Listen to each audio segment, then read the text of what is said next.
Welcome. I hope that your 2025 is getting off to a really good start here. I am here with my old friend, Rebekah Berndt. I was doing the math in my head, Rebekah, and I just realized that I think our friendship is old enough to smoke in some states. It's about 17 years old. At least that was the smoking age when I was younger. I don't know if that's still the case.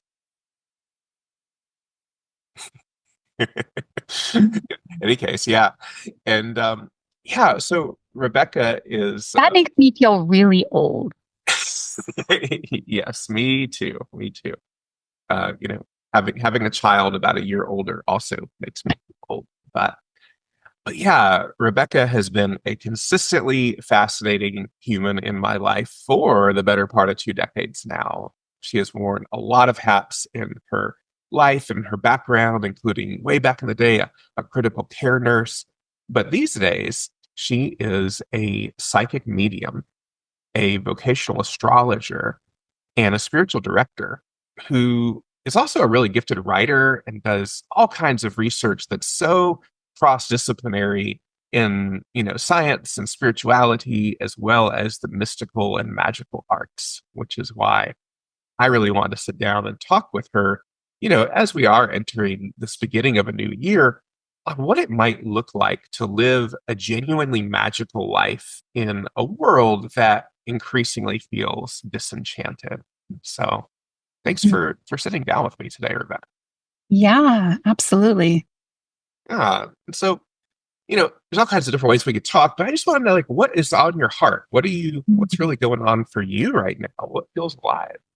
Yeah. Well, I mean, there's a lot. And as I shared with you beforehand, I'm really just feeling, um, hmm, you know what? It's the Virgin Mary. She's on my, Okay. The Virgin Mary is a great place to start. yeah, wasn't where I thought we were going to start. That's what came up. Yeah. Yeah. Well, I guess, um, we'll start a little bit. I know we were maybe going to start with, some of how we met and my background. And it might be good to go into a little bit of that to set Yeah. up other stuff that I want to talk about. Yeah, it's true. Old enough to smoke. Our friendship that places us around 2008, I believe. I was back visiting Atlanta, which is where I'm from, and was interested in possibly re-beginning some intentional community there after a house church that I was a part of in Raleigh sadly imploded. And so I was, visiting one of these emerging church hotspots at the time, Church of the Living Room, might have been one of their very first services, and you and your brother had just rolled into town. What was going on for you during that time? Where were you at in your Yeah. life So arc? I had grown up in Washington, D.C. and in a very, fairly conservative, evangelical, charismatic kind of church and family. And I had gone through, I'll just say, I had a pretty traumatic childhood. Mm. um, there was just briefly when I was 12, my father had a pretty bad car accident and a devastating head injury that, well, it didn't, he lived and he was intact on the outside. Uh, it really changed his personality and changed his ability to earn a living. So prior to that, he had been successful executive, sales and marketing executive in the tech industry, and we lived a pretty comfortable upper middle class life. And within a year, all of that was kind of turned upside down. My parents had to declare bankruptcy. My dad couldn't work anymore. My mom had to go back to work, and she didn't have a college degree or anything, so she had to go to work and support the family. And um and my dad became very impulsive and angry and even kind of abusive at times. For a long time, I thought that was the point of trauma in my life. What I started to understand later on was that my parents were pretty dysfunctional from the get-go. And but that took me a while to realize. And so I think I had always been felt some kind of connection to God and the Holy Spirit but I also, like many of us, and probably many of your audience, many people in your audience, felt a disconnect with some of the things that I was learning in church. Some of the politics, people tend to be very conservative, Republican, didn't always line up with what I was reading in the Gospels. And there was also just always this sense of being somehow bad or wrong or never getting it right. Um, that kind of went along with a lot of conservative evangelical dogma. At the same time, I know that for my parents and others, that wasn't how they experienced it. They experienced it very grace-filled and like open kind of church. And there were really nice, beautiful things about my upbringing. There was a real sense of community. I had been in that church since my parents had gotten married in that church that I grew up in. So people had kind of known me my whole life. I think people genuinely cared about and for one another in a lot of ways. So it wasn't like this horrible hypocritical place, but there were a lot of beliefs, like rigid beliefs around things like, I went to a school run by my church, and I was taught like 6-day creation.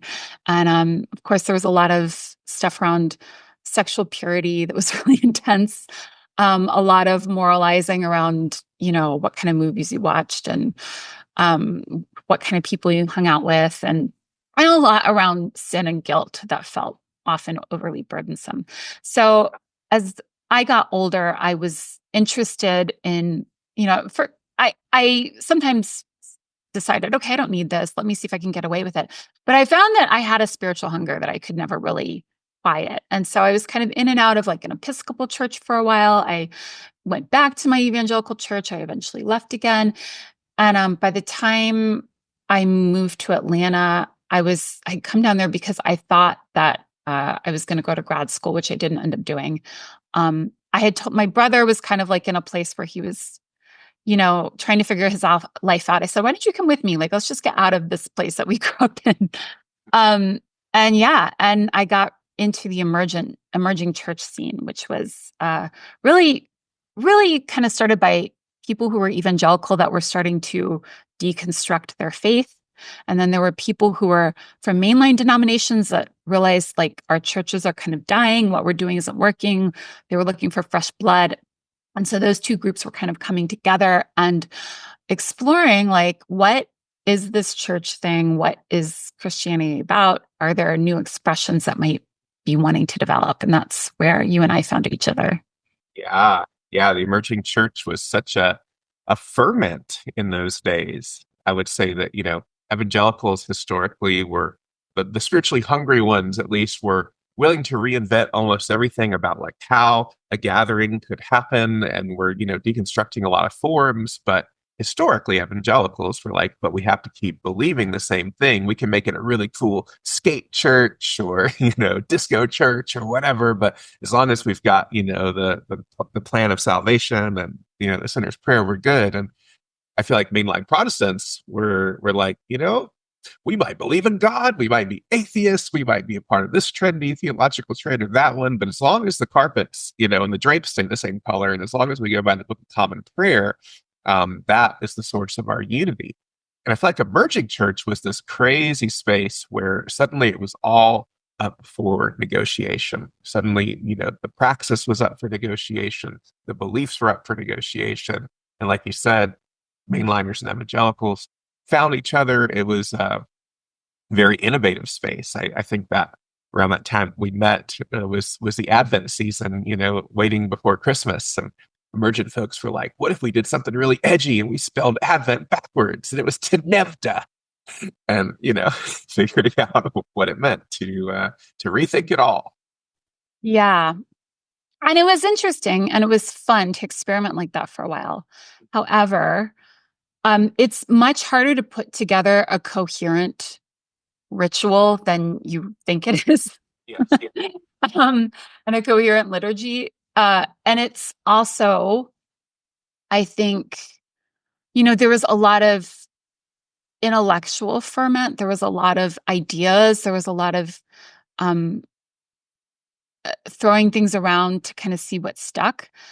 But there wasn't a lot of consistent practice to really, I think, deepen the spiritual awareness and the heart capacity.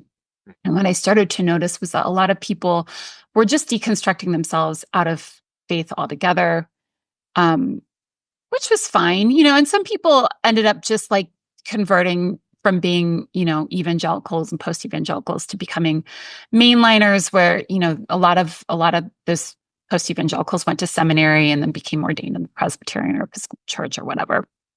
But I saw some people really go in a pretty, there's this term that people use called heartbroken Christians. And I think a lot of people came to that space because they were heartbroken in some way, because they had seen both the promise of what religion or a spiritual community can offer, and they had also experienced, in some ways, some of the worst pain that it can inflict on people, especially, for those who are gay, or for me as a woman growing up in a church that just did not affirm the leadership of women. And even I was told at one point by this couple that was in many ways very kind and encouraging towards me, that like I couldn't make decisions on my own, that I needed to listen to my parents until I got married, and then my husband could like be the final authority for me. And I just thought, what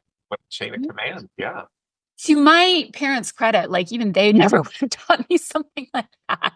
I think they wouldn't have even tried, because they would have said, "Oh, Rebekah wouldn't even like that." But yeah, that was really painful to hear things like that.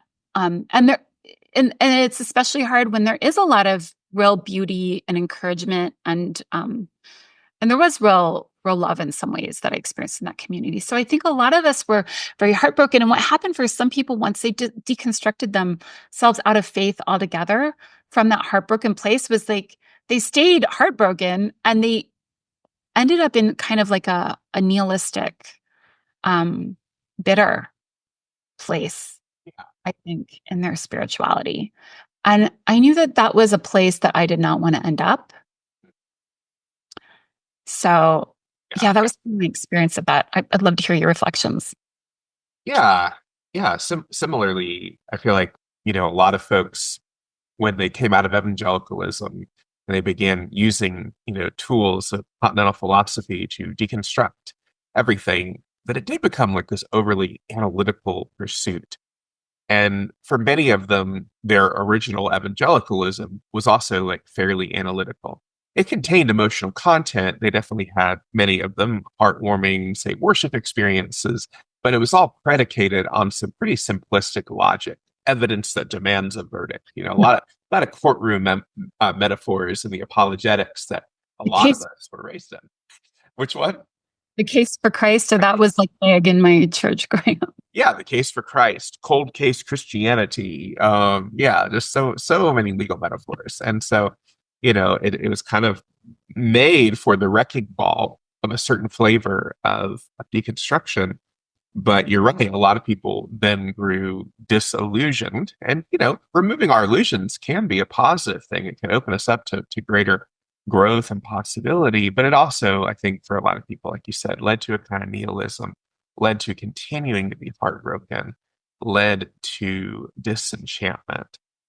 And I think for whatever reason, for you and for me, that never quite stuck. For me, and probably for you, we're both sitting in front of bookshelves right now, right?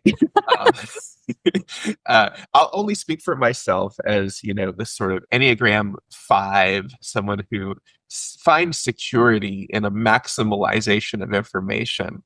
Thankfully, the kind of information I took in wasn't only intellectual, although even intellectual, because I was such a amateur historian, I just loved learning about the breadth of human experience, including in spirituality, including in religion, including in Christianity and in Christianities that I never was personally raised in. So like one of my big deconstruction moments came around 9/11, after the towers fell and after our brief national moment of grief was co-opted in this kind of saber rattling for a war that, even at the time, as a lifelong Republican and even libertarian, I just felt like there was such flimsy evidence being given for why we needed to invade Iraq. and seeing how many of my like evangelical co-religionists were just, really saber rattling, really eager to have that conflict, I suddenly became aware of Quakers and Anabaptists and others who had this kind of peace witness who, said things like, I think there was a Stanley Hauerwas quote that was made into a poster around this time, like a radical proposal for world peace, that the Christians of the world not murder each other. And, it was just an eye-opening moment for me to recognize that there were lots of Christian traditions, ranging from Catholic to Quaker, that I was never raised in. And the things that I was taught were once and for always believed by all Christians everywhere. I had an Episcopal religion professor who was head of the department at my small Southern liberal arts school who said, the fundamentalists were the innovators. This whole thing of the five fundamentals was published in Princeton in, I think, like 1919, 1920, something like that, where they decided there were these five irrevocable doctrines that were either minority reports in previous Christian history or were made up in whole cloth as to this is like a standard of orthodoxy. And once I realized that, it created just enough space in me to even be skeptical of my skepticism. And I feel like what a lot of evangelicals ultimately never deconstructed was their evangelical belief that theirs was the only real Christianity and that any other Christianity, whether it was progressive mainline or kind of radical Reformation Anabaptist or mystically oriented Catholic or Orthodox, so those were all somehow dilutions of the truth. And people weren't being skeptical enough of those claims. But for me, I found a lot of life, especially in more contemplative and mystical forms of Christianity, that not all of my emergent friends shared that enthusiasm for. Yeah. Yeah. And I think the same for me. And I think that's part of why we became, such good friends. There was a moment in which, I don't know, probably circa 2009, 2010, which I was kind of like, okay, well, I don't know. I can't in any way intellectually support the idea that God is real. It just doesn't make sense to me and I can't make sense of it. But I know, and this is maybe partly because I grew up in this charismatic environment where we had this idea that the Holy Spirit is sort of like always out there guiding us, which sometimes felt burdensome, but mostly I could still kind of relate to. I said, okay, I know that my life just flows better when I believe that there's somebody out there who loves me and cares about me and wants the best for me. So maybe I decided two things. I decided whether I believed in God or not intellectually didn't matter. I was going to act as though I believed in two things, God and ghosts, because the world was just more fun and interesting place if those two things were real. I love it. It reminds me of that Phyllis Tickle anecdote where, oh gosh, I'm going to forget some of the particulars, but she was, speaking to a little, maybe not a little girl, but a younger girl or younger woman about the virgin birth and bringing her sort of mainline Protestant skepticism about whether the virgin birth was literally true. And this girl said to her, but isn't it such a beautiful story? Like, don't we just want to believe that? Doesn't it make a compelling story? Yeah. So I love that God and ghosts were your thing. Yeah.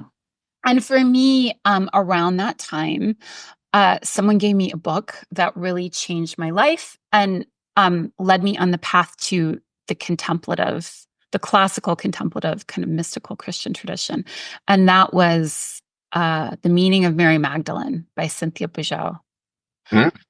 And that book blew my mind, partly, I think, because Cynthia really makes the case for Mary Magdalene as the primary apostle to the apostles, the one person who really fully understood Jesus's teaching on a spiritual and metaphysical and really experiential level, and was able to transmit it.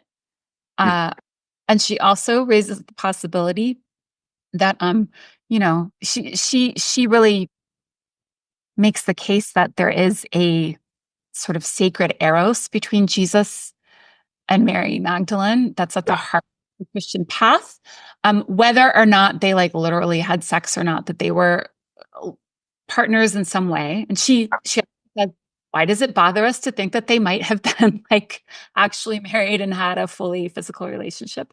Yeah. Um, and then there's a line in that book, and she, Cynthia talks about some very deep metaphysical concepts, and I didn't understand everything she was talking about. And there was a line in that book where she is quoting from the Gospel of Philip, because she bases a lot of the book on the Gospels of Mary, Thomas, and Philip.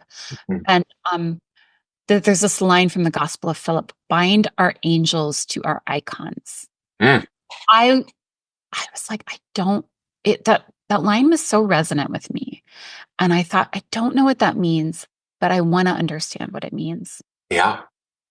And that it's ironic to think about it now, because I have had encounters with angels and whatnot. And we'll probably get into talking about the guardian angel at some point. But yeah, it set me on a path. I read her book, The Wisdom Jesus, and then I read Centering Prayer and Inner Awakening. And I started my own centering prayer practice. And then that initiated like weird psychic experiences for me. And anyway, we can get into that. But Yeah. Yeah, absolutely. I'm showing my 90s here, but there is something about Mary, isn't there? Uh, Mary Magdalene, and that's also something that we share in common. Of course, in the fall of last year, I co-led a Mary Magdalene pilgrimage in southern France and revisited that same book that you're referring to, Meaning of Mary Magdalene. And yes, to see this sort of largely MIA feminine dimension within Christianity, to see Mary Magdalene as, one of the most recent popes ratified her as an apostle to the apostles. And, seeing her as a very powerful teacher and healer and anointer and visionary in her own right, and the very specific and realized metaphysics that are in the Gospel of Mary Magdalene with her deliverances from these 7 powers of wrath. It does add this whole different, what Cynthia and others would call it, a sapiential dimension, a wisdom dimension to Christianity that was largely absent from the Christianity I grew up with as a kid. I did have some contemplative training in my decade in the house church movement. So from like pretty much the entirety of my 20s, began learning that Christian contemplative tradition, specifically through Brother Lawrence, and then the so-called quietists, Madame Jean Guyon, Francois Fenelon, Michael Molinos. Weirdly, the house church movement I was a part of had a small publishing house and kept some of these, English paraphrases in print of these particular writers. But like you, found a deepening in the works of Cynthia and also in Richard Rohr, who I got to know from, different events I was helping put on at the time, ranging from Solar Eyes in California to the Wild Goose Festival. And yes, realizing that there was a much broader and deeper and wiser stream within Christianity. So, all respect to people on more Eastern meditative paths, but there was something really rich that was right in our backyard, and we often weren't taught about it. And for you, it opened up, as you're saying, these psychic abilities. So do you want to say more about that? yeah, I mean, I was doing uh centering prayer pretty regularly, and by this time I had moved out to California, and I was in the Bay Area.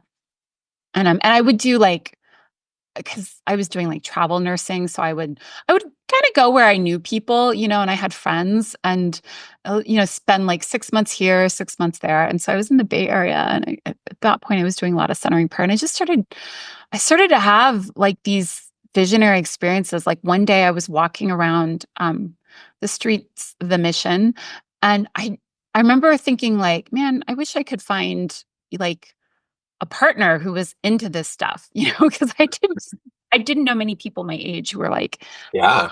into that kind of thing, into centering prayer and all of that. So um and all of a sudden I had this image flash through my head, and it felt really as though it came from somewhere else and had just been implanted in my brain, of this very specific picture of a man. And I won't go into the whole thing other than to say that it seemed weird to me. I thought, I don't think that seems like someone I would be interested in. So Yeah. I thought, no, thank you, universe. And let's put that aside out of my head. Well, a year later, I had moved down to Los Angeles and got involved in a centering prayer group that was part of an intentional community, moved into the intentional community, was in a relationship with the founder of that community. And we had gone up to San Francisco for a family wedding. And we were walking around in San Francisco, and let's just say some stuff happened that made me realize this is the guy who was in my.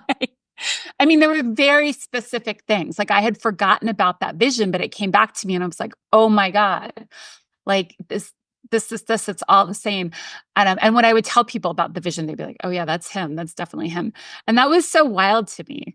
So that was one thing. I had another incident where I was driving through LA one day, and I just kind of and I was kind of trying to like open up, because I was doing these things where I was like, I want to see if I can just hear the spirit, like, leading me somewhere. Well, I was guided to drive up into the Hollywood Hills a little bit. Or actually, I think it's a little bit further past the Hollywood Hills, but into where the Santa Monica Mountains are, but there's like neighborhoods there and stuff. And I just was like, kind of following, like, okay, turn here, turn there. And I ended up at a trailhead that went in for a trail that went up into the mountains. And I thought, well, I'll walk along here a little bit and see. I had a vague thought, like I might get a glimpse of the ocean, and that would be nice. But I don't want to go too far, because I wasn't dressed. I had flip-flops on. I didn't have any water. And I didn't have any sunscreen, so I didn't want to go on a whole hike. But I thought I'll just go out for a little walk down here. Well, as I walked down this fire road, there was a trail branching off, going up a mountain.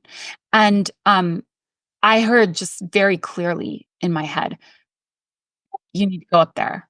And I was like, I don't want to go up this mountain with like the wrong shoes and like get, go on some wild goose chase and end up. And I was already really thirsty, and I really wanted some water, and I didn't have any. So I thought, I'm not going to do that. And I walked a little further down the fire road and realized I could keep going forever, and I would never probably see the ocean, because I was a little too far back in the mountains. So I thought, well, I'll just turn around and go back again, leave and go home. And as I passed that turn off again, I just heard very clearly, you need to go up this mountain. And I just said, no. And I kept going, and it just like would not stop. It was insistent. So finally I said, oh, fuck it, I'll go up the mountain. So I start walking up this trail, and I'm like, I keep thinking I'm about to get to the top. And then I get to like a ridge, and I see it keeps going up and up and up. And I'm like, how far do I need to keep going? And I just hear, keep going, keep going, keep going. So finally I come up towards what did turn out to be the final actual peak of this trail. And I see that over the edge, over the ridge, there comes a man who is on a run. And all of a sudden he drops, face plants, slides down the mountain, down the trail towards me. And I run up to him, and I happen to be a critical care nurse. And it turned out he was like unconscious at first. He had a compound fracture. His bone was sticking out of his wrist. It turned out that he had cervical fractures as well. But so I had to help stabilize him, call a helicopter to come and get him.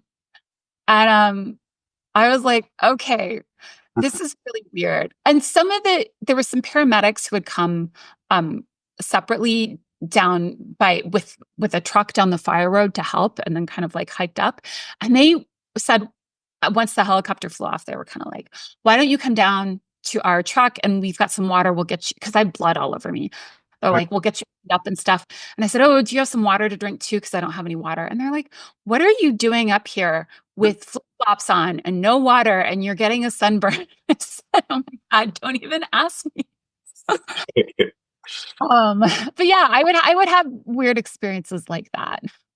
Weird experiences like that. Wow, goodness. And as you're sharing these, it reminds me that in some ways, like our charismatic Christian backgrounds prepared us for these sorts of things to some extent. Within the charismatic world, there is the idea, as you were saying earlier, the Holy Spirit is active, can give us leadings, can give us, use St. Paul's language in like the letter to the Corinthians, words of knowledge, words of wisdom, insights, hunches. And yet, I found a paradox growing up, charismatic and Pentecostal. It's like to some degree they offer prayer to activate these gifts. They offer some teaching about it, but it's mostly just a sort of vague platitude of have faith that God can do these things. But when it comes to like specifically training these abilities, they say the ability to hear spirit more clearly, that tends to be frowned on. That tends to be condemned as witchcraft. And so, there are these scary words like witchcraft, like psychic, like medium. And yet at a certain point, I think roughly around this time, you began running headlong toward the possibilities of these kinds of trainings and fine tunings. So how did you give yourself permission, first of all, to do that? And what led you in that direction? Yeah, well, I mean, that's an interesting thing because, the thing about I, yes, there was this paradox growing up where people were open to these things that were essentially psychic experiences, but it had to be channeled through this very specific lens of this is the Holy Spirit, and Yeah. it can only either be like Jesus, the Holy Spirit is speaking to you, or it is Satan, right? And there's this really black and white binary where it makes it really hard to sort of fine tune and develop your senses further because you've got so much fear around what if I'm hearing Satan? I'm hearing Satan. It's one out of three, right? It's the three Ds. You've got a dude, a dove, or a demon. Yeah. I've never heard that. But that's really funny. Yeah, no, I mean that's exactly what it was. The other thing too was that and even by this point, I had done Buddhist meditation and of course yoga and stuff like that. So I was pretty open to different spiritual experiences, but I found sometimes even in the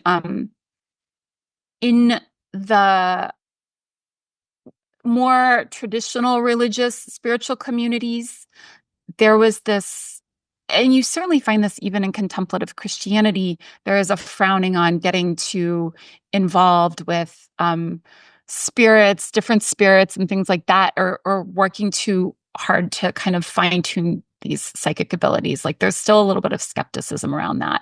Yeah. And part of that comes from a place of wisdom because you can certainly get carried away. I mean, I say this, I've said this to people. I'm like, okay, that's great that you're hearing spirits, but don't let them carry you away. You need to stay grounded and you need to stay to some degree in control of how you're allowing these voices or whatever they are to speak to you.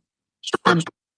But to be fair, I saw a lot of this getting carried away in the charismatic church as well. One of the things that was not always, and you and I have talked about this because I think you have more nostalgia for some of your charismatic past than I do. Mm. For me, so my church wasn't super Pentecostal, but like they would get like, people were into like waving and clapping their hands and they would have like prophecies during the service and stuff. And then every once in a while, a real outbreak of Holy Spirit fever would kind of burst forth. And like people would get really into like, being very emotive and dancing a lot during the service and like crying and having all these emotions come up and stuff like that. For me, that felt incredibly unsafe. This is something I've realized recently why it's still like I have a traumatic response when I go into a more like, hand wavy evangelical kind of service. And I think it is because in my home growing up, my parents were not managing their emotions. There was a lot of emotional chaos and manipulation. There was a lot of fighting and yelling and tears. And to then go to church and see the adults at church like crying, or even though I'm sure it was very healing for them, for me, it felt like, oh no, what's going to happen? You Uh, know? Volatility.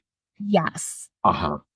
And there was a genuine, you would see people do this. Now, to be fair to my church, not there were a lot of people who were also skeptical, but you would see people who would really chase these peak ecstatic experiences all the time in, Yeah. again, ways that were very ungrounded and were kind of what I would call chasing, like trying to push the dopamine buttons, in their brains all the time.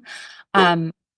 So yeah, that was something like I get some of the skepticism, and you see that in a lot of new age um, kind of spaces as well. You see similar dynamics. So I understand some of the skepticism. And yet at the same time, really had this conviction that I was like, I don't think I'm supposed to just ignore this. I don't think this is something I'm just supposed to distrust or doubt. I really feel like it's something I'm supposed to develop. And it took me a little while to like give myself permission to do that. Part of it was like that my boyfriend and I broke up. And that's one thing that's interesting, is because like I thought, because I had this vision of him, that meant we were like meant to be like we were going to be together forever. And he was a very significant person in my life and someone who I still very much love and care about. But yeah, that was a thing I had to learn, that just because you're guided to something doesn't mean that that's it for all time. Like Yeah. it's often a lesson that you're meant to learn that's meant to help you on your path to Right. learn. And that relationship certainly was for me. Yeah. Yeah. Wow. There's so much there. Am I more nostalgic than you for my Pentecostal charismatic past? I guess it depends on the week. Uh, sometimes I very much have the same reservations that you do, and it's interesting in the sort of fourth way school of inner work that I do. We distinguish between emotion and feeling, with the idea that feeling is more considered, it's more sustained, it's actually more deeply felt, whereas emotion can be kind of like this psychic sneeze relatively on the surface of our beings. And it can be this sort of catharsis for catharsis' sake. And you're quite right. It can often be volatile, can often be superficial. And it's not just in, fundamentalist Christian circles. I was recently at a Christmas party and I met a somatic experiencing coach. And as she was telling me some of her, experiences with client work, I just out of the blue intuited, I said, "You're really not a fan of catharsis, are you?" And she's like, "No, catharsis is like my arch enemy. It gets so much attention. So many gurus build their events, their experiences around having these big experiences, whether it's induced by plant medicine or, certain kinds of breath work. And it makes a lot of fireworks, but oftentimes then the body, the nervous system, the being actually needs to recover from that. It's like a distraction. And so for her, she's like, slow, steady, incremental change is what transforms my clients' lives the most. But it's also not very sexy. It's also really difficult to sell. And I don't know which is worse. Honestly, I think I have equal. When I think of my past growing up as a denominational mutt, as like a Baptist, as a Pentecostal, as a frozen chosen conservative Presbyterian, in some ways, I do feel a little bit more contempt for the frozen chosen types because at least the Pentecostals were having fun, and I feel like a lot of Presbyterians made a piety about never cracking a smile, but there are pitfalls on all different sides of the emotion spectrum of repression or catharsis, I think. Yeah. And yeah, amen to all of that stuff about catharsis. I mean, I do think having a really powerful experience like that can be helpful in opening people up to the possibility of something more, you know? But um so maybe the fireworks are useful at times, but it has to be followed up by something that is more steady and consistent. And I agree, that's absolutely where the real change occurs. The other thing about catharsis, and I think about some of this stuff in general, is that You talk about emotion versus feeling. My own construction or understanding of this is that there's like emotion at some level is just sensation that we've attached a story to, Mm, right? And it's learning. Um, Cynthia says this, and I think Thomas Keating has also said this, that really meditation or contemplation is really about learning to increase the capacity of our nervous system mhm, to hold this stuff. And I agree, and I think that that's where the real transformation occurs. And one of the things is in the healing spaces, we can get really caught up in trying to discharge and get rid of the emotion. But the thing is, its root is just energy. And when you try to just get rid of it, you often end up just creating a new unbalanced state. There's something to be said for learning to just be present to it and allow it. And as you do that, mhm. notice that the root sensation will start to change and shift and take on a different dimension and become something else entirely. Yeah. And it's so funny. I feel like occasionally, even the charismatics I grew up with stumbled on that insight. I remember one year when these, prophets had like a new prophetic word for the year. Because, in the Pentecostal charismatic church, or if you don't know and you're tuning into this, sometimes when people are like praying over you and laying their hands on, people fall out. It's called being slain in the spirit. Yeah. At least well, and yeah, and some skeptics and some, unscrupulous ministers are adding a little extra push, but sometimes, including myself, yeah, it was just like a sense of your knees buckling, you just falling out under this like catharsis over this overwhelming sense of the spirit. And, there was a time when these prophets were like, there's a time coming, sisters and brothers, where instead of falling out in the spirit, we're going to learn to stand in the anointing. And they were trying to encourage people to take it, to like feel their feelings more. And that was an interesting, probably accidental or maybe even genuine insight.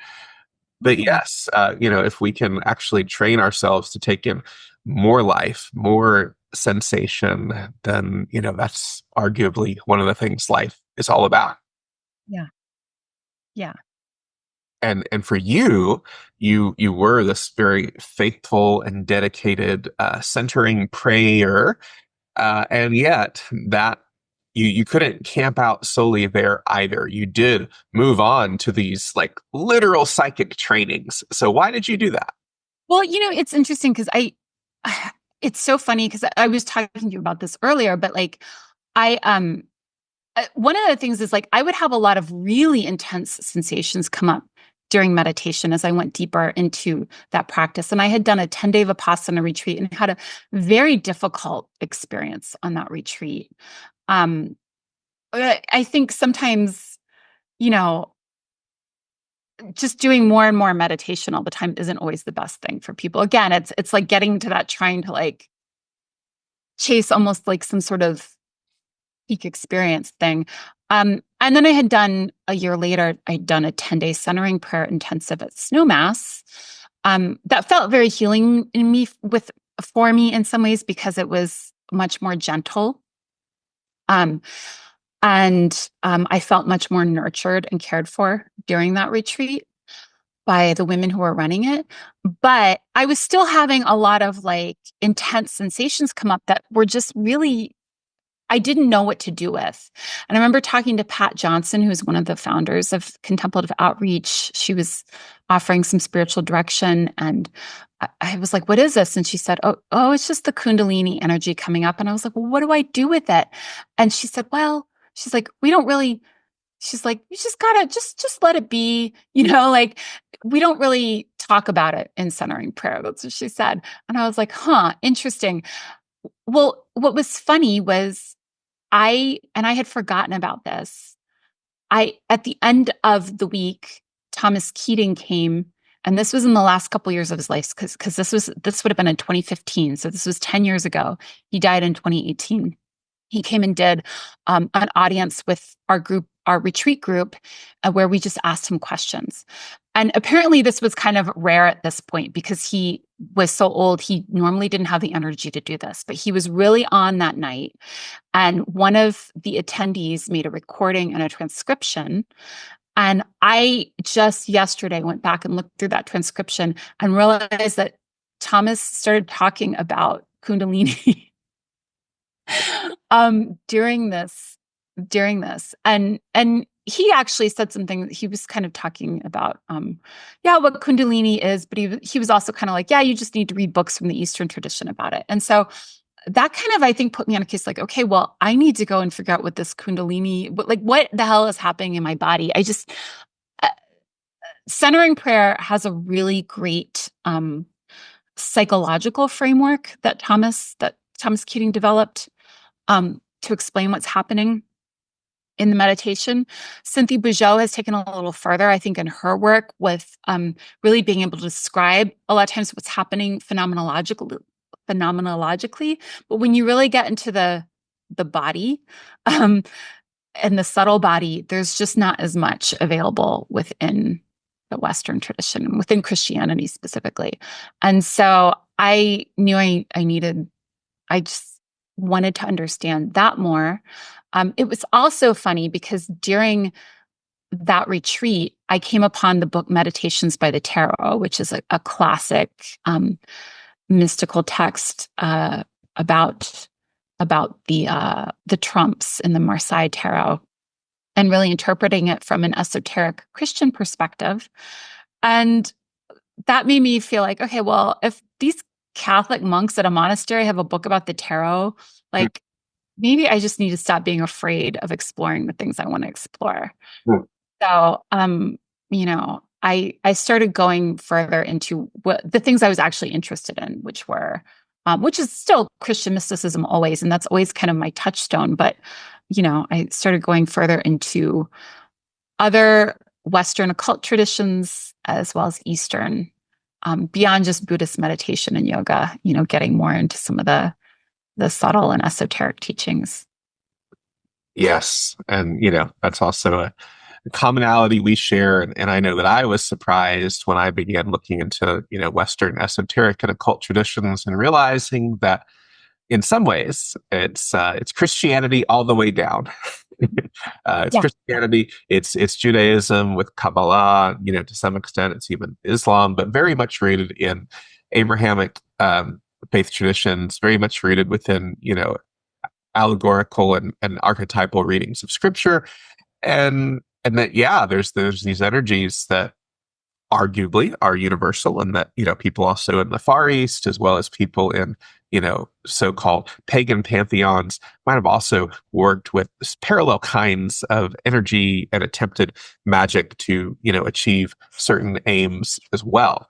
But that even if one were squeamish about, completely different cosmologies, it is possible to develop one's, abilities, intuitions, and even magical acumen while working with at least somewhat familiar set of stories and archetypes and paradigms. Yeah. And that, that also brings to mind, so at the end of 2015, and going into 2016, I was going through this breakup and I was trying to decide, okay, what's next for me? And that was when I had my first encounter with the Virgin Mary. And I was at La Casa de Maria. So I was at her house in Montecito, which is a beautiful retreat center in Montecito. And I was there they would have once a month these half-day centering prayer mini retreats that we would take people from our centering prayer group in Los Angeles up to. And so I'm at this place, and during centering prayer, I felt a very specific kind of tactile presence. Brushing my skin. It felt like champagne bubbles, kind of just like fizzling along the surface of my skin. Wow. And of course, famously, during centering prayer, you're not supposed to pay attention to stuff like that. And Thomas Keating famously said, if the Blessed Virgin herself appears to you, you just say, "Not now, dearie, I'm doing my centering prayer." And so I just felt this sensation. I thought, oh, this is interesting. This feels like something, but whatever, let me put it aside. So after the meditation set, I was outside walking the grounds, and I saw a little knoll with a bench on it, and I just felt drawn to kind of walk up there and sit down. And as I was sitting down and just kind of, in my own head, probably, I felt this presence again. It was very distinct. And I looked up and I realized I was sitting in front of a statue of, I think it was Our Lady of Fatima, but, some version of the Virgin Mary. And I just knew it was her. And I was in a place in my life where I was really sad because I was going through this breakup. I knew I wanted to leave LA and kind of get out of there, but I was like, I'm not sure what's next for me.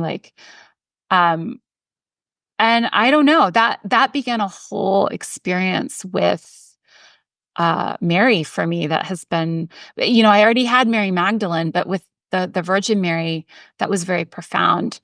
And it's interesting because I think as a child, I had always been jealous of the kids in my neighborhood who were Catholic because they had the Virgin Mary. And also, I think I had always felt a connection. And this is another interesting point. So my mother wasn't really raised in any specific Christian tradition. Her parents sent her to a Methodist church sometimes, and I think as a teenager, she got saved in a Baptist church, but she was very close to her grandmother, who was a devout Catholic, prayed the rosary regularly. And I always felt a connection to her grandmother, my great grandmother, who died when I was very young. I do remember being at her funeral, but I don't really have many memories of her. But I remember thinking that even after she had died, that she was still alive and lived in my grandmother's backyard, because I remembered seeing her there. Now, whether I actually saw some apparition of her there or whether it was just like a dream, I don't know. But she would come to me in like dreams and stuff and like tell me things about like my purpose in life. One of which was that I was a human being, which when I was like 5 or 6, I remember having this dream. I don't know what it was about. Well, Pythagoras believed that. He believed that we were kin to kidney beans because embryonically we resembled them. Well, yes, I know. Is that what he thought? Because I've always wondered if there was a connection there, because I knew Pythagoreans didn't eat beans, and I was like, is it because they think that we were like literally beans? Yeah. Maybe your grandmother was a devotee of the cult of the Bacchus. Yeah. That must be it. But yeah, that was because I remember we were the dream, we were in whatever Redskins stadium where the Washington Redskins played. And I was like seeing pictures of like kidney beans, red kidney beans. And she was like, you're a human being. Wow. There we go. But all of that is to say, so she had a very clear devotion to the Virgin Mary. And I do think that my mom was a very psychically sensitive person. I could tell weird stories about mine and my mother's psychic enmeshment, which maybe wasn't always such a great thing for me.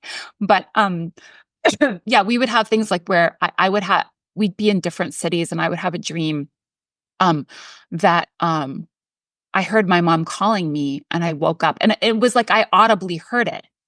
Like I woke up because I audibly heard her calling me. Well, when I woke up, I realized I'm like, I'm in Atlanta. She's not here, but then the next morning she called me and she's like, are you okay? And I said, yeah, why? And she said, well, last night I woke up because I heard you calling me and saying, mom, help me. Wow. Like, yeah, we would have things like that happen that were really strange. So, so anyway, I do feel like, and at the end of her life, my mom said to me, she's like, oh, you pray the rosary? Because by that time I had taken up a rosary prayer practice. And she said, that makes me feel really good. You must take after my grandmother. Oh.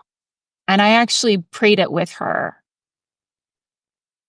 while she was dying with my mom. And yeah.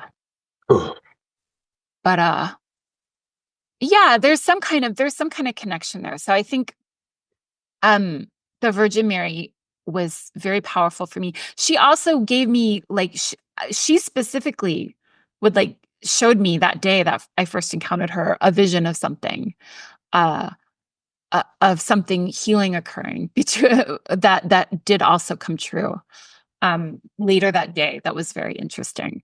So I thought, okay, Virgin Mary's coming to me. She's appearing to me. I want a relationship with her. And Yeah. so that happened. And then I also had a dream because I really felt like I want to learn to develop these intuitive skills more. And uh, I knew I was going to leave LA. I had thought about going to Tacoma where I had a friend, but I also had friends in New York and I had decided I was going to move to New York. But I had a dream about going to Puget Sound. It was like super intense. And I woke up knowing I have to go to Tacoma. And when I get there, I'm going to meet someone who's going to teach me about my intuition. Wow. And within a week of moving to Tacoma, someone introduced me to my teacher. Wow. That's some very specific confirmation. Uh, yeah. And so you end up doing, additional or really some foundational psychic training then. And, in our time left, that I have a couple different directions I might want to go in, and maybe there's a way to loop them all together. Yeah, I'm sorry. How much time do we have? I don't know. Let's call it another, 20 minutes. Okay. Yeah. And so one thing that you and I don't have in common is that even though we have a similar background, Pentecostal, charismatic, went through this emergent world, had this contemplative experience, I've never felt as intuitively comfortable or fluent as you have. I've certainly had some very significant dreams. I've definitely had some revelatory waking trance states. But that sort of reliable, skillful, intuitive confidence, something that I've never particularly had. And I'm sure I'm not alone amongst my readers, my viewers. And I'm wondering if there's anything that you can give us, speaking to us about intuition and the development of our intuition. How can we, become more confident as we begin to peer into the unseen world outside of us and maybe even the worlds and the depths within us? Yeah. So, I will say, I think a lot of my spiritual exploration had been preparing me for that because the number one thing is, we talk about the clairs, like clairvoyance, which means clear seeing, clairaudience, which is clear hearing, and clairsentience, which is clear feeling, or clear, sensation. And these are really just our natural embodied senses, kind of fine-tuned, and able to pick up more information. And the thing is, when we're meditating, literally what is happening is that our uh, the parts of our brain that are normally gating all of the sensory information that's coming in from our peripheral nervous system gets suppressed. So your brain is like filtering out all kinds of sensory data all the time. Like, I want to say 99%. I don't know what the actual percentage is, but the vast majority of the sensory data that you potentially have access to is being filtered out. And we need that. We wouldn't be able to like operate in the world if we didn't. So meditation is one of like the first things that you're starting to quiet those parts of the brain that are building concepts and making meaning and also filtering out information all the time. So you become aware of more sensation, and that's part of that's one of the first things. I think the second thing, and this is what I really learned during my psychic, that I did a year of this, what was called advanced psychic mastery. And I never thought I would like do something that was like psychic training. I thought, well, because I wasn't using that term at that time. I was just like, oh, intuition, maybe I'll go into some kind of shamanic learning or something. But that was who God brought into my life to teach me. So, and the thing I really learned that was so powerful for me during that time was to take radical responsibility for my own experience of life. And what I mean by that is because, we talk about emotions and, as I've said, I grew up in a very emotionally volatile home. And I grew up with parents who were not able to regulate their emotions in a healthy way. And therefore didn't teach me to do that either. So when you have more of this sensation coming up, it can be very dysregulating. And it's very, your initial reaction is to want to project that onto the environment around you and people around you, right? And we all kind of do this. We all do this. And the thing I learned from my teacher that was so important was that everybody that comes into my life is there to mirror back to me something about myself. And she said, you cannot be a good psychic. You cannot see other people clearly unless you're willing to see yourself clearly. And so when you have conflict with someone, when you have someone that you don't like, that is bothering you, triggering you, whatever it is, here's what you need to do. And she taught us how to go into meditation and ask for specific pictures and symbols that would reveal to us what is it that this person is reflecting that's inside of me. Where is it that I'm projecting? And what of my projection do I need to own and kind of heal within me? That was really profound. And I think that really helped me start to grow up in a major way. And it also really taught me that, like, up to that point, I kind of had this idea that when difficult or painful things would happen, it was because, it's like, it's so unfair. Why is this happening? There's always something wrong, like it's always somebody else's fault. And I really started to kind of understand that in some way, life was happening for me, not to me. That the difficult things that were being brought into my life, I already had a little bit of this, but I think it helped me deepen this understanding that, like, I can choose to allow them to have meaning and purpose and to learn and grow through those difficult experiences rather than just reacting to them and then ensuring that I would repeat them over and over again. So I think that those are two pretty profound lessons that I learned. And I think the last one is really something that I've been learning more recently. My mother died last year, and that was like a whole difficult thing because I had a very fraught relationship with her, but I was also, I did love her and care about her and was taking care of her at the end. And a year later, so earlier in 2024, I got to the point where I felt like I had a lot of anger with my mom and processed a lot of anger and gone to therapy and all this stuff. And I thought when she died, I was really at a good place with it, where I understood why the way she was the way she was, that I forgave her. And, I was kind of good with it. Well, earlier this year, I found myself compulsively going to fast food drive-thrus and eating a lot of food that I normally would not eat. And then screaming at my imaginary mother sitting in the passenger seat next to me saying, "This is all your fault." Oh, wow. And I was like, what's going on here? All right.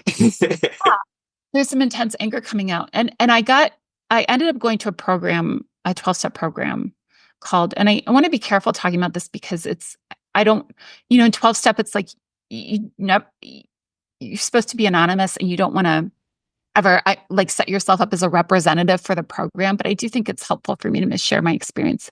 I started going to a 12-step program called Adult Children of Alcoholics and Dysfunctional Families. And my parents were not alcoholics. My mother's father was. And at this point, the ACA program is really for people from any kind of dysfunctional family because they understand that the patterns are really the same. Mm-hmm. But that has really transformed my life. And I think one of the primary ways it's done that is their whole analysis is that as a child in a dysfunctional and chaotic home, you learn ways of coping and with that are reactive, and you carry that into your adult life, and you still react like you're that helpless child, right? And the solution, and this is, we end up with all these dysfunctional patterns, and we at some point realize that like we've become our parents and we're repeating a lot of their patterns because they were also adult children. And the solution is to become your own loving parent and ultimately to realize God as your loving parent, right?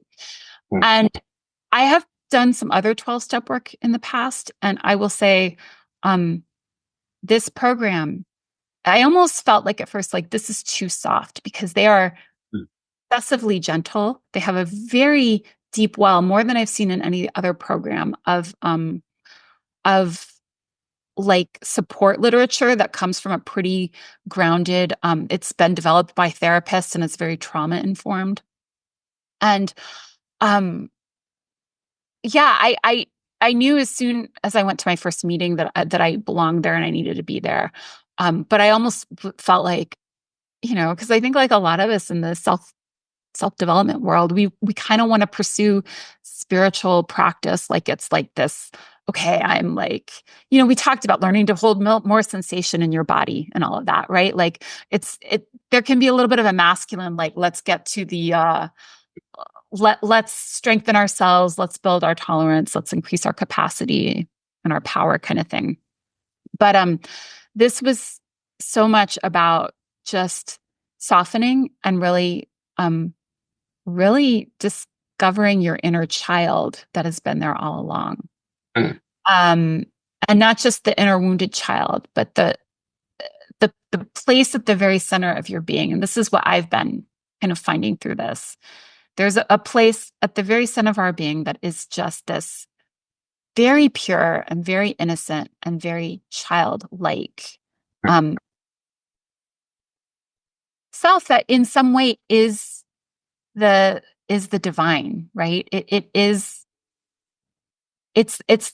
the ground of all creativity and kind of inspiration inside of you. And it's the most offended place within us. And, people who have trauma growing up, you build all sorts of walls to protect that place inside of you. And I think it's the same thing, Thomas Merton called it the point vierge, the virgin point. So it's this place that's very untouched by pain and suffering.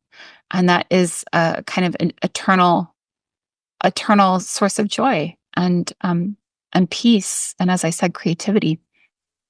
And so, yeah, there's something about learning to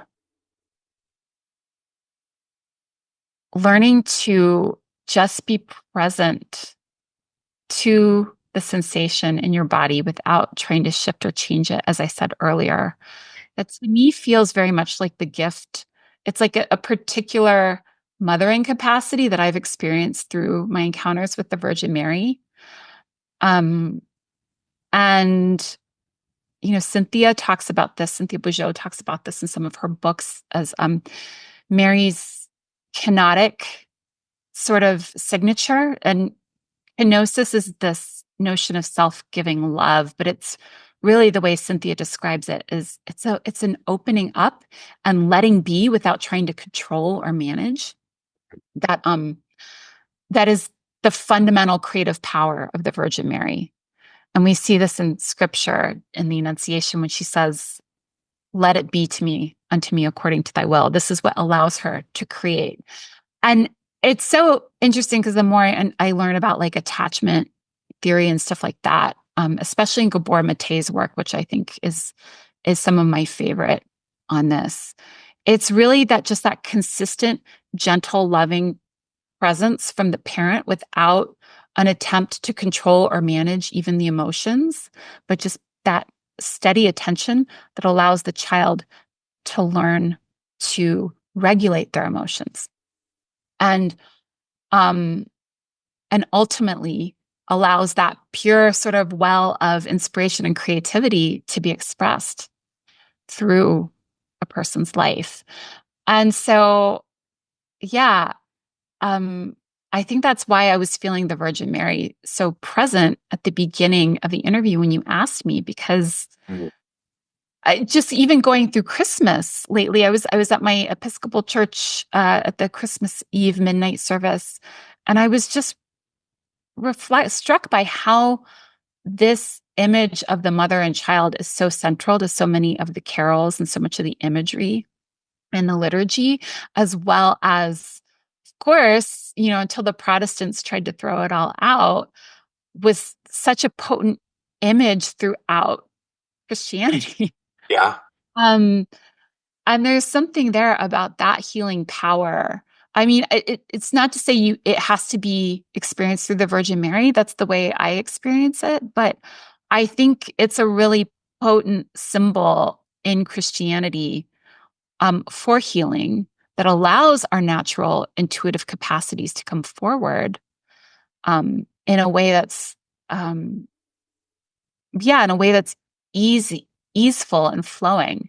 Mm, yeah. And anyway, all of that is to say, I think she's been a very important part of my journey. Mm. Yeah, I love that ability to allow ourselves to be reparented. And it sounds like you're discovering that in a potent way. In a 12-step group, I'm certainly starting to discover that with internal family systems work, IFS work, and you're right. If we could experience, as Thomas Keating, his favorite language was like, trying to be, parented by this like loving Heavenly Father, or in your case, like, the loving Heavenly Mother of the Blessed Mary. There are these really powerful ways that we can open ourselves up to the love that perhaps we never received in our very imperfect human parents. Yeah. Yeah. Yeah. And that might be a great bridge to, a final note here when coming to this like inner self, this, the virgin point.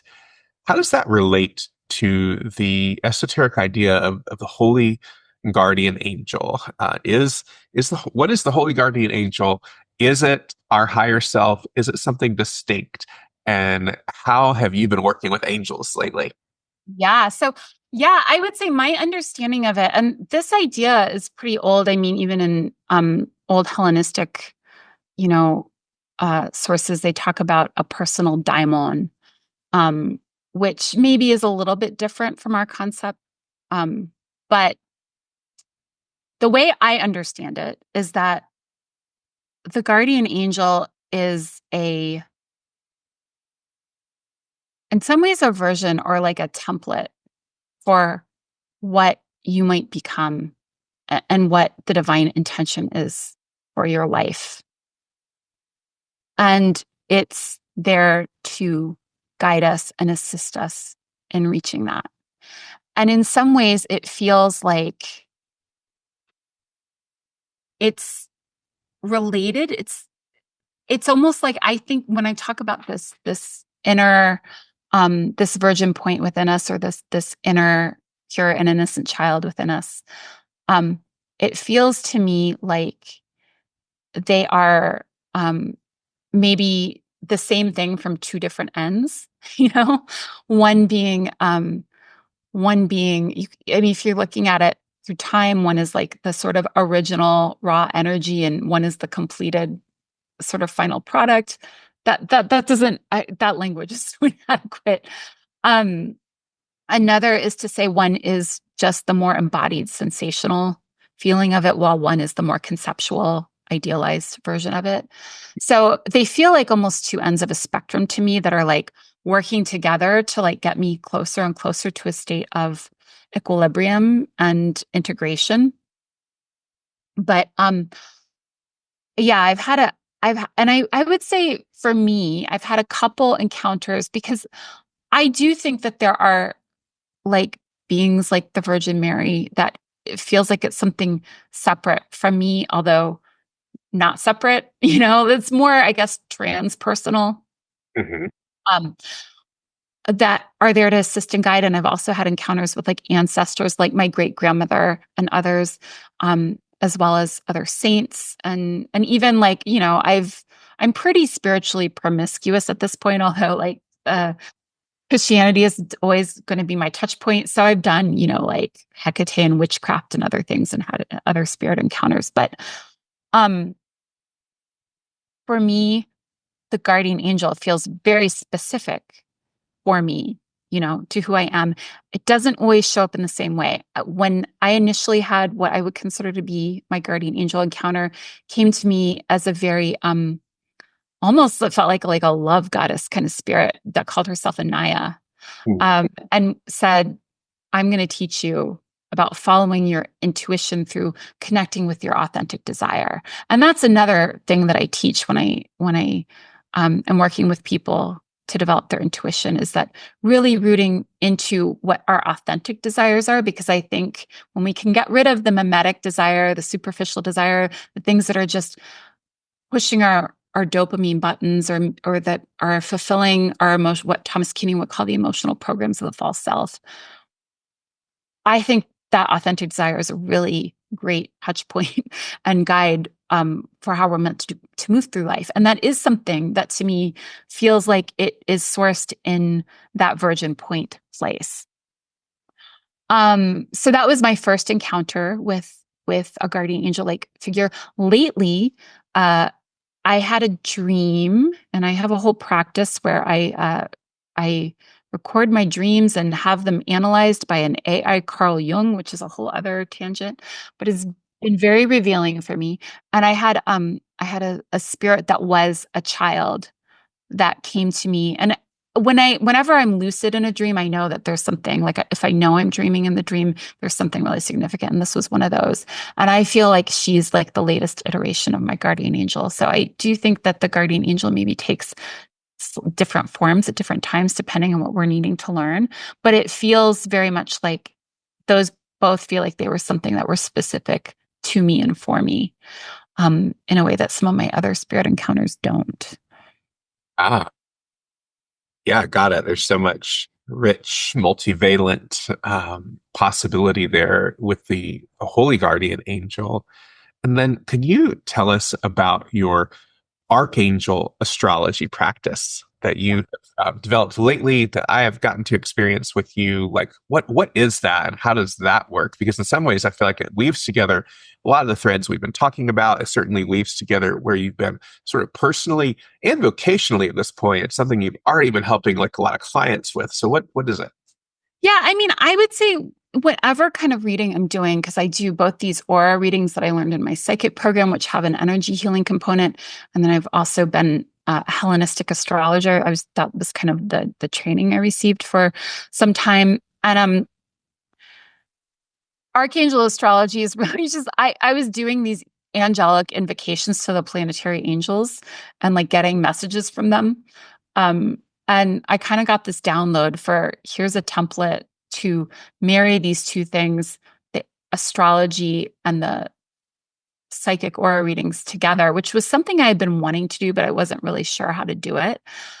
I'll say this, my intention whenever I'm doing a reading, and the prayer that I pray beforehand is always that whatever information I'm giving people, whatever modality I'm using, that it is something that is really going to help them, guide them on their path, on their authentic path towards, more wholeness and towards becoming whoever it is that they're meant to be, and to experiencing more of what Jesus talks about in scripture as abundant life.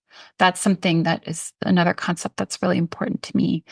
And so what I'm doing with archangel astrology is essentially there's in ancient Greek astrology, I think this is in Iamblichus and Vedius Valens, and maybe in Ptolemy as well. Like they are there's a lot of talk around how to find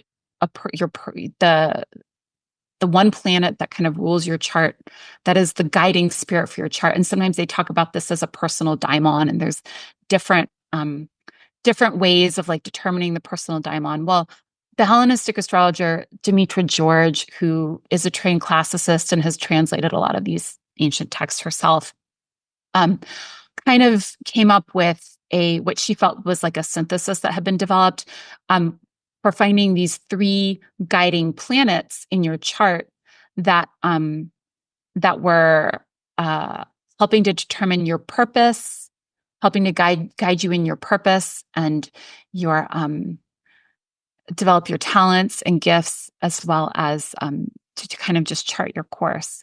And so in the Western esoteric tradition, there are archangels that are associated with each of these planets. So these were the angels that I was talking to. I had done some ritual to kind of like get messages from them.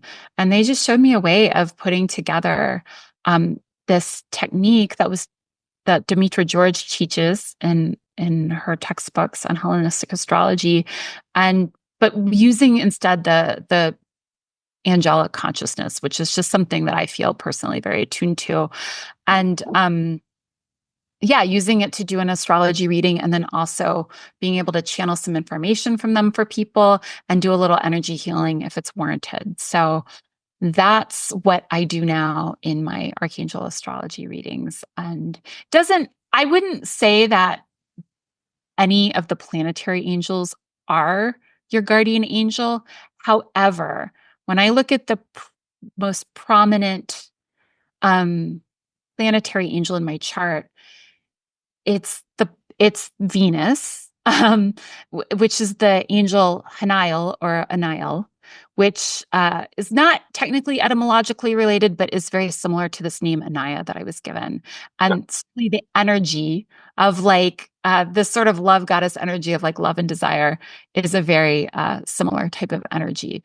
And so I felt when I discovered this, that this was like, according to this ancient technique, was the most prominent planet in my chart. I thought, oh, this is really interesting. And it helped me kind of trust that vision I had gotten from this spirit Anaya a little bit more. And it was interesting to see that connection there for me. So I do, it's something I offer to people, and you've experienced it. So maybe you can tell a little bit about what your experience of it was. Yeah, absolutely. I am not super astrologically versed. And so, while I have had readings from you in the past and other gifted friends in the past in that regard, like looking at my natal chart and that sort of thing, I did find it to be like a much more warm and personal experience to see what planetary angels were associated with my chart reading. And so it felt, revelatory and comprehensible to me on like a deeper, more resonant level with the astrology reading. And then the channeled portions also felt, very specific to me and to my current life circumstances in a way that felt challenging at times and validating at other times, which I feel like all authentic, spiritual otherwhelmic communication should, if it's simply, sort of patting the subject on the back and saying, attaboy, it probably is just, an externalization of our own wishes, but also, ought not be merciless and cruel either. And so, I found it to be, very, very revelatory, very informative. And it was just a great way. I had my reading with you right after the hurricane struck my home region of Appalachia, the Western North Carolina. And it really was like a sustaining manna for me. And because, with permission, you do record the sessions. It's something that I'm revisiting soon in the new year. So I definitely appreciate it. And if somebody wants to consult with you about the possibility of doing one of these, like, how do they do it? Yeah. So you can go just through my website, RebekahBerndt.com. I have the readings up there. I also do spiritual direction / mentorship. And then I have a Substack newsletter where I write about, I guess, all kinds of things, but generally on the spiritual and esoteric. And really, I think I'm feeling myself. I haven't been writing a lot recently because I've been kind of going through all this really intense recovery work, really. But I'm really feeling a move towards, I want to be helping, or at least part of articulating some iteration of Christianity that is metaphysically potent for people, because I think that there is a real hunger for that right now. And that's both metaphysically potent and spiritually potent and yet practical. Mhm. Yeah, absolutely. I feel like all of this weaves together into living a more magical life in a disenchanted world. I love how, the terrain we've covered today is essentially part of what living magically is about really dropping into our sensations in the here and now and actually deepening our engagement with the here and now, extending our senses to realize that what we might consider magical or mystical or otherworldly is this sort of super sensuous world that we can attune ourselves to once we're so grounded. And, there's a lot of rich material here in our conversation. I know that those who feel so called can take this even further if they want to do an archangel astrology reading with you. So thanks for your time today. This has been super fun to catch up a little around all of these things. Yeah, thank you. I